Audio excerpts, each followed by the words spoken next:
Wheel well stowaways are people who attempt to travel in the landing gear compartment, also known as the wheel bay or an undercarriage of an aircraft. Think of it as an extreme hitchhiker, extreme being the key word here, with this method of travel being dangerous in many different ways. From 1947 to 2015, there have been 113 documented wheel well stowaway attempts, with 86 of them ending in death. That's a 76% death rate, or at least 3 out of every 4 have died. This method of travel is extremely dangerous, and in all parts of the flight, whether it's the takeoff, the flight itself, or the landing. If they can manage to hold on during the takeoff and get into the air, or even when the landing gear retracts back into the wheel well, it has the potential to crush them. If they can survive all this, they still face hypothermia and hypoxia risk at extremely low temperatures and low atmospheric pressure at high altitude.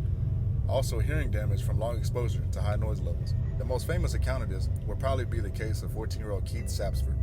Born in 1956, Keith Sapsford was raised in Randwick, a suburb of Sydney in New South Wales, which is in Australia. Keith's dad described Keith as a curious kid who always had an urge to keep on the move and had a massive thirst to travel the world. The teenager and his family had actually taken a trip overseas in order to quench that thirst, but upon returning home, it only made it worse. He was restless in Australia and wanted to travel more. As this behavior continued, his family decided he needed some structure and discipline in his life, so they sent him to Boys Town, a Roman Catholic institution in South Sydney that specialized in troubled youth, so they could, quote, straighten him out. But this was short-lived, because only a couple weeks later, Keith Sapsford would escape and run away.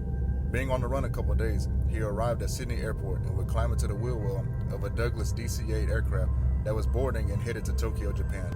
Little did Keith Sapsford know that this would be the last decision he would ever make.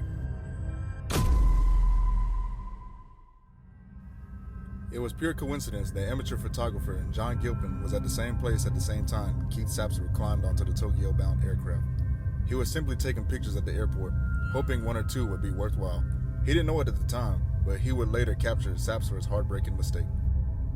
About a week later, while developing his photos from what he thought was an uneventful shoot, he noticed the silhouette of a boy falling feet first from a plane, his hands raised in an attempt to grab onto something.